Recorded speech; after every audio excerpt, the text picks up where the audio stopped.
Hi everyone, David here. Welcome back to the channel. Thanks for coming back for another video, or welcome if it's your first time. Thanks for joining us. How are you doing? I hope you're doing better than we are in Japan. We've had some big earthquakes. We've had 2 typhoons bumping into each other. It's been a bit of a crazy week. We're in the middle of rainy season here. But last month, before all this craziness started, I took a little trip to Kyoto. I've actually had the opportunity to be working in the Kyoto area a little bit, so I've since I'm out there, I thought I might as well go to the Kyoto Railway Museum, which is a big tourist attraction in Kyoto City, not so far from JR Kyoto Station itself. So I'm going to talk about that today. That's basically it. I'm going to take you a little tour around, and then after the video I'll talk to you about where it is and the prices and when it's open, stuff like that. So if you like this kind of tourist information, please like this video, subscribe to the channel, that helps me. Leave me a comment or a question, I'll help you with that, and share this channel to anyone who's interested in visiting Japan. You can become a member as well. I've got 1 member already, so I was very happy to have them. So you can join the club and yeah, get in touch. So I'm going to head over to the little montage I've got prepared, and I'll narrate over it, and I'll see you on the other side. Okay, bye-bye. Okay, so let's start at Umekoji Kyoto Nishi Station on the Sagano line. It's about a couple of minutes away from Kyoto Station. It's 1 stop. But across this car park is the museum we're going to, Kyoto Railway Museum, celebrating its 10th anniversary this year. So inside, first thing you see is this little forecourt with a history of trains. We've got a steam train over there. We've got one of the usual modernish era ones, and then we've got the Type 0 Shinkansen, the first type of Shinkansen. You can have a bit of a nose inside. I don't think you can actually walk inside, but you can see all the chairs and things. There's a little bit of a museum at the end, which you can go into. You kind of see the front carriage. This is the other end. You can't see the rest of the train, but you can go into this little museum. Some models. They've got the nose cap thing from the front. They cleaned all the squash bugs off it. They've got a pantograph there, which is supplying electricity. And the difference is in the seats. I think that's the green car, the luxury one in the front. Elsewhere, though, in the middle of this little forecourt area, there's a cafe. One of the train cars is converted into a cafe. I couldn't take photos inside, though. And there's also one of the old Osaka Loop Line trains, which is very close to me. I use the Loop Line quite a lot. You can take a look inside. It looks pretty much the same, actually, but no air conditions here. They've only got the electric fans. So there we go. Good luck in summer. It was a bit cooler then. And then finally you get to enter the main building where the anniversary is being held. So you see some of the first steam trains that arrived in Japan. I'm not sure the name of that, but one of the old kind of Thomas the Tank looking things. And another kind of timeline of various eras of train. Some of the limited expresses. Also some history of trains as well. So they've got the original steam trains, the first locomotives, I think the Stephenson's rocket, and some of the old buildings. I think this is Shimbashi Station. I think this is one of the first train stations in Tokyo. Actually went there a few years ago. It's a nice exhibit where you can see the upgrade to these stations. Press this button and it transforms into the, is that Tokyo Station or Shimbashi Station? I'm not sure. That's kind of cool. Otherwise, you get to see lots of different models of trains.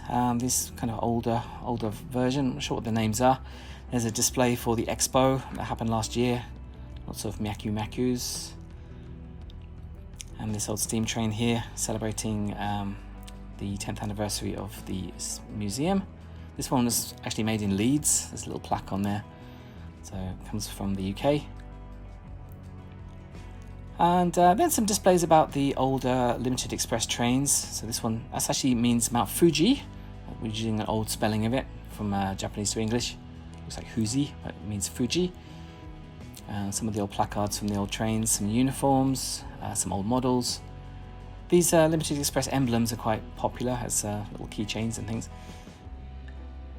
And yeah, the first Shinkansens as well. We get through history. You get to see Dr. Yellow, which is the repair or like a track checking one. And then on to more modern limited express trains like the ones that go from Osaka to various places, and another more modern version of the Shinkansen as well. There's a mock-up of an old station building too. This is the Showa Eki. It includes a little gift shop, Showa style gift shop. So this is kind of the 20th century train station style. So you can take a look inside. They've got a mock-up of the old station.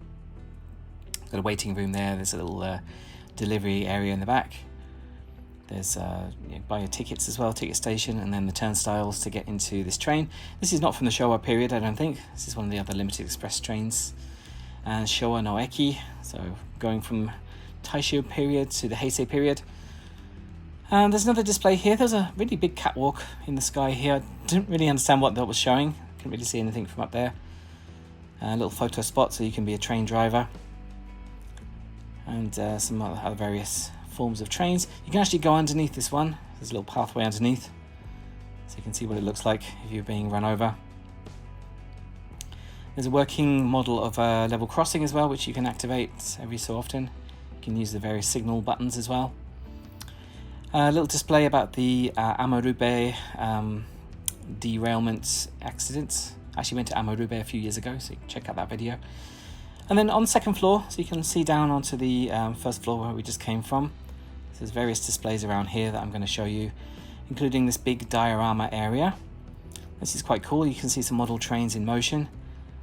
There's a Shinkansen going around the city there. And more exciting, you actually get to drive it. You can control it to some extent. And there's a little camera on the front so you can see where you're going. So adjust the speeds as you like. There's a huge diorama area too, which was interesting but a little bit disappointing. It doesn't run most of the time. You have to wait for the shows. It's not running all the time like the one in Saitama. There's trains through culture as well, so movies, some songs, books as well about trains. So trains have a big part of Japanese culture. There's lots of train fans out there. Some more myaku-myakus, they've coloured them all in as well. Get to see some various models of them. The expo never really finishes in Osaka, and apparently not in Kyoto either. There's a large display about train food, which is also a very popular culture in Japan. Get to see the ekiben, the station bento boxes. There we go. And see some of the food that they used to serve on trains. Some of them actually had kitchen cars on them, so you could go and get some food. I think they still do, some limited express ones. You can see little dining cars, you can eat your food there.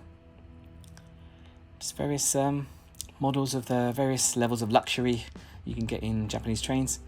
There is a restaurant you can actually eat in yourself, quite big. This is actually closed by the time I got there. They'd already had the last order. There's a lovely view. You can see the train tracks.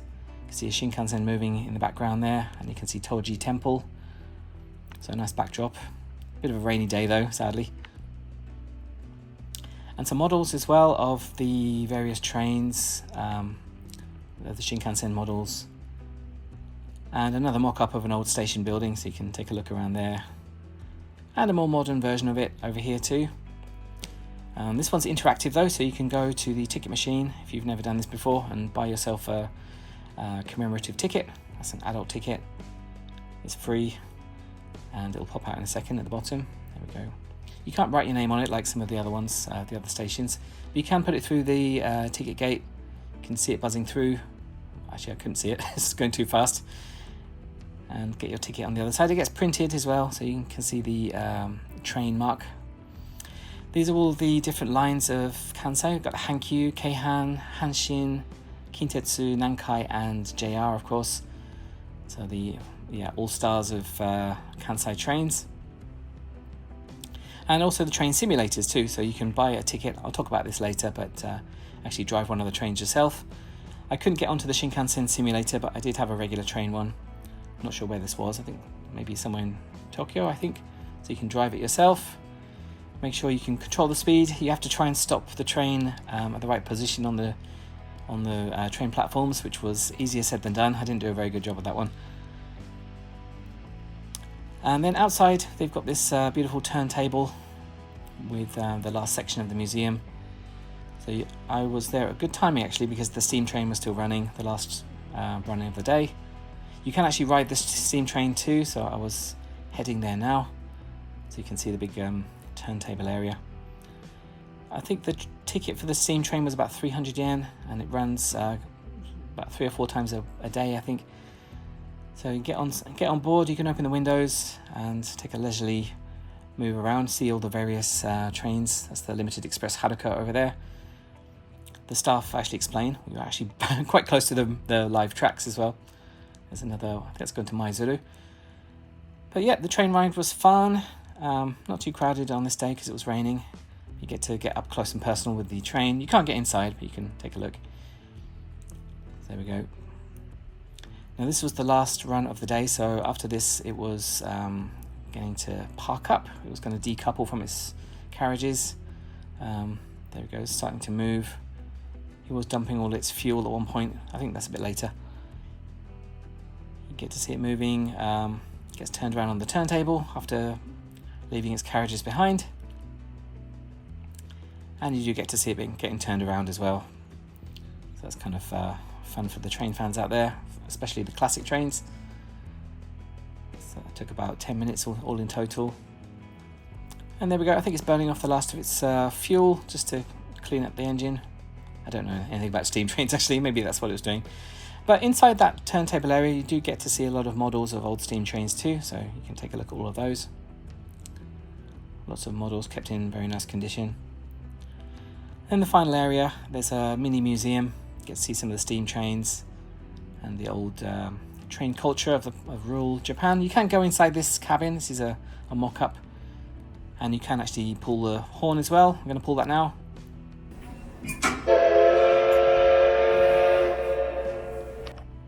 And then after that you can go shopping and get some Shinkansen goods. So some shirts, what else do they have? Some Hello Kitty collaboration things. They collaborate with the Haruka. Some nice tote bags. There's some, of course, model trains as well, all kinds of varieties. And some stationery too. I did pick up, I think, some clear files. And even some water bottles shaped like the trains. And then finally, that's the outside, the exit. You get to see the mock-up of old Nijo Station. So there we go. Thanks for watching. Okay, welcome back. Thank you for watching all the way to the end. So what did you think? How was the Kyoto Railway Museum for you? I enjoyed it.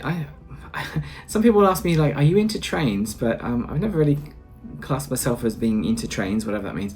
But they are definitely interesting in Japan. There's lots of special vehicles all around the place. The Limited Express, the Shinkansens, and the old historical ones too. So it's kind of interesting. I do have some kind of vague interest in it. Although suddenly I realised I've been to 3 different train museums. I've made videos about the one in Nagoya, the linear maglev museum, and also the one in Saitama, which is also very nice. But yeah, the Kyoto one's really cool. Inside it's mostly the same as the other ones, so you get to see some of the old models, you get to go inside some of the cars. They've got a few little nice displays you can work on. The level crossing was interesting. I've never seen that in the other ones. And also the part about the food was quite interesting too, like the train food, because that's its own little subculture. And also you get to see the big steam train turntable thing outside. Unfortunately it was a really rotten day for weather, but maybe that was good. I could get a better view. But you can ride on that steam train. I think it cost about, I think it's 300 yen to ride it. The whole thing takes about 10 minutes, I'd say. And yeah, you just go about 500 meters down the track and then come back again. And then I was there on the last run of the day, which is I think 4 o'clock. And then they unloaded the coal, and then they turned it around on the thing, detached all the cars. So you get to see that kind of winding down process too. So that was kind of fun. The simulators were fun too. They're quite easy to, well, there weren't many people lining up at the day I went there, because it was kind of a rainy Tuesday. But it was a bit of a pain. You have to download an app and reserve the ticket through there. So that's a little bit of a hassle. It wasn't very non-English friendly, but it didn't take that long, and people were working it out. So you get 10 minutes on those the simulators. If you do want to do the Shinkansen one, then I recommend going straight there when you enter the museum and getting your reservation ticket, because I think they were all the reservations had finished for the day when I got there, so I think they do book up quite quickly. But the regular trains, it didn't seem like there was much of a line for that. And yeah, you just get a time ticket and you don't have to wait around there. you can go and look around the museum. And yeah, the restaurant looks quite nice, so yeah, I couldn't get to try that one out because it was already closed, but I think that closed at 3 o'clock maybe, so yeah, just work out the timings. So as for getting to the museum, it's close to Umekoji Kyoto Nishi Station. It's a bit of a mouthful, but it's one station from JR Kyoto on the Sagano line. That's the line that goes off to Arashiyama and Kameoka. So that's quite easy. You can just walk there. It takes about 15 or 20 minutes, I think. It's a bit of a walk, so if you've got big suitcases, you're feeling a bit tired, then maybe just take the train. Or there's a bus as well. You can take a bus from outside JR Kyoto. Entrance cost is, at the moment, it's 1,500 yen, and less for high schoolers. I think it's about 1,300 high school or junior high school. I think it's 500 for elementary school, and then it's free for the under threes, or three or under, I think. So that's pretty reasonable to get in there. You can spend at least probably like 2 hours there if you want to. And also the Kyoto Aquarium is right next door, so if you want to make a day trip of it, that might be nice. Kind of a nice rainy day thing. Of course the outside turntable is in the rain, but everything else is indoor, and so is the aquarium, so that might be nice. I should go to the aquarium one day. I guess I've been there before, so I don't really feel any big compulsion to go, but that's quite a nice aquarium too. They've got dolphins and all sorts there, so I think that's everything I wanted to say. So yeah, I hope you enjoyed that. It's getting a bit noisy outside. So that's where it was, how much it costs, and yeah, okay, well, let's give it a try. If you're in Kyoto for any long time, I recommend it. So I'll finish there. Thank you for watching. Please like this video, subscribe to the channel, leave a comment or a question, share this channel. You can become a member as well. That'll help me continue this channel. And otherwise, I'll see you in the next video. So take care. Bye-bye.